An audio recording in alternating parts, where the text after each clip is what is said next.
Good evening, Mr. Hunt. It's been a long time.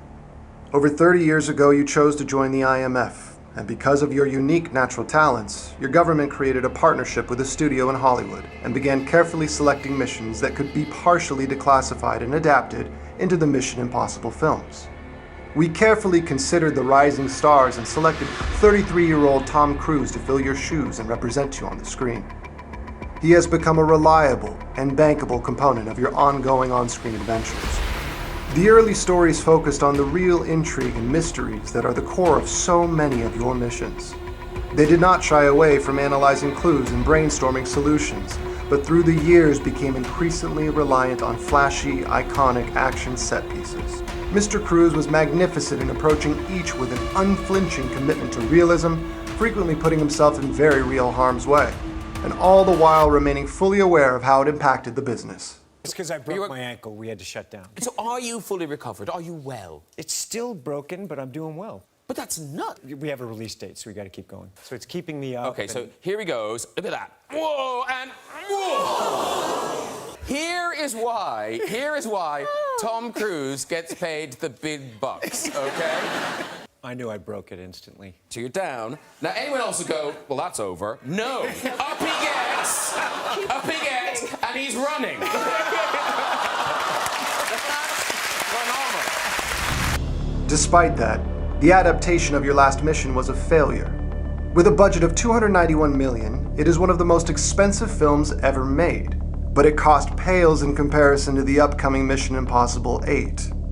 It gets harder and harder for the films to be successful because the theaters take their exhibition fees first, and only half of the box office counts towards allowing the studio to break even.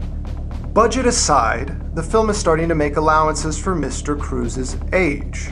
He's now 62, and he can no longer execute his scenes with the precision of youth. From hiding behind clouds of sand and mummifying him in wardrobe, to cutting away from a collusion, forcing the audience to accept that he escaped somehow, even though they didn't see it. Not only that, but after 30 years, the fans of the franchise are growing old, and the studio is starting to worry about capturing the next generation. Instead of protecting the mysteries of the story, they revealed everything in the opening of Mission Impossible 7, including yet another retelling of how the IMF works and an actual breakdown of who the enemy is. These stories are supposed to be mysteries, and instead of leaving any doubt, they started the movie and said, the butler did it, right at the beginning. Instead of a high-energy 5-minute pre-credit scene, audiences were subjected to a full half an hour of exposition. For the fans, this tested the patience of the best of them. And for the new initiates, they were left bored by half an hour of talking and wondering what the point was. Even after the opening credits finally rolled, things didn't really improve.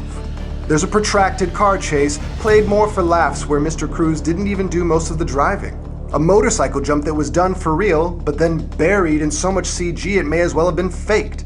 And the most iconic bit of action happens near the finale, after forcing the audience to still pretend to be interested after almost 2.5 hours. Even after that, the closing attempted to build some level of tension into the upcoming 8th film, when in reality, this entire movie should have been the 5-minute pre-credit scene for that yet unreleased film. The combined budget for films 7 and 8 has crept past $700 million, and it seems that there is no chance of breaking even. Ethan, our lives are the sum of our choices, and we cannot escape the past. Most of your stories that we can declassify have been told, and we cannot undo the movies that have already been released, for better or worse. You have served this agency well, but as you now mostly function as a consultant, there is only one way for this agency to continue, both in the shadows and on screen. Your mission, should you choose to accept it, is to find and train your replacement, and ensure communication with our contacts in Hollywood tell that story as well.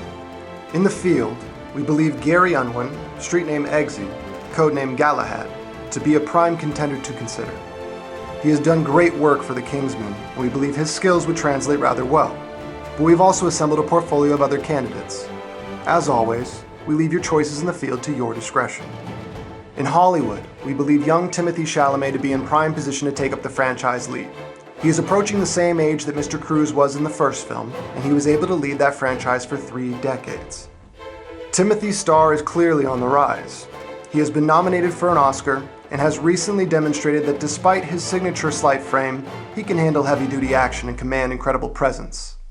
With the proper training and commitment, we believe he can ensure the franchise lives on for decades more. Good luck, Ethan, and thank you for your decades of faithful service. No matter what you decide, this will be our final communication. As always, should you or any member of your IM force be caught or killed, the Secretary will disavow all knowledge of your actions. This tape will self-destruct in 5 seconds.